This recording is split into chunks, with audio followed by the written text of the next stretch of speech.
पण जे 30च्या अंडर 30 आहेत ते पॉलिटिकल अपाची मीन्स त्यांना कोणत्याच पक्षांना वोट न करणे अशा थॉट्स मध्ये काही आता युवा वर्ग आहे.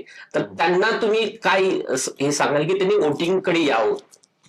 नाही, ह्याच्यातलं पर्सेंटेज जे आहे ते तुम्ही म्हणताय तसं खूप जास्त नाही, पण काही प्रमाणात पर्सेंटेज आहे. हो. आणि ह्याला कारण पण तशाच गोष्टी आहेत की अनेक पॉलिटिकल लीडर्स काही चुकीच्या पद्धतीने वागल्यामुळे ते ट्रेंड होतात. आणि मग ट्रेंड झाल्यानंतर त्या पॉलिटिकल त्या स्पेसिफिक नेत्याविषयी ट्रेंडिंग होणं, नाराजी व्यक्त करणं किंवा त्यांची भौतिक विषयी भाष्य करणं, याच्यामुळे थोडंसं पॉलिटिक्स विषयीच त्यांचं प्रेम आणि बघण्याचा दृष्टिकोन या युथचा बदलतो. आणि त्यामुळे मला असं वाटतं की ह्या बदलण्यासाठी आज माननीय मोदीजी खऱ्या, जसं तुम्ही आता एवढं झालेलं बिहारचं जर निवडणूक पाहिली, तिथे ट्रेंड असा होता की आज 75 वर्षाचे 75 पार केलेले माननीय मोदीजी असतील आणि नितीश कुमार असतील, आणि त्यांच्या अपोजिट असलेले लालू प्रसाद यादवचे दोन्ही चिरंजीव असतील.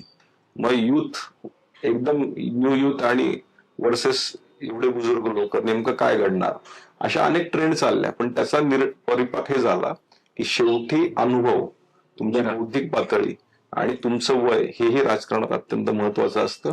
तुम्हाला अनुभव असेल तरच तुम्ही त्यात विन होऊ शकता. एक चांगला संदेश युथला दिलाय. आणि त्यामुळे युथ यानंतर राजकारणात येताना अनुभव घेईल, स्वतः रस्त्यावर उतरेल, काम करेल, आणि त्याच्यामुळे त्यांची त्याकडे बघण्याचा दृष्टिकोन पण बदलेल. त्यामुळे मला असं वाटतं की हा जो युथ आहे, या युथला जर खऱ्या अर्थानं आपल्याला अट्रॅक्ट करायचं असेल तर युथ लिडर्सनी, खास करून आपण राहतोय कसं, वागतोय कसं, बोलतोय कसं, आणि नेमकं समोरच्यांना काय देतोय हे बघणंही गरजेचं आहे. आणि अशा पद्धतीने लिडर्स जर आपण वागले तर युथ अट्रॅक्ट होऊ शकतात. त्यातलं उत्तम उदाहरण महाराष्ट्राचे मुख्यमंत्री देवेंद्रजी फडणवीस आहे.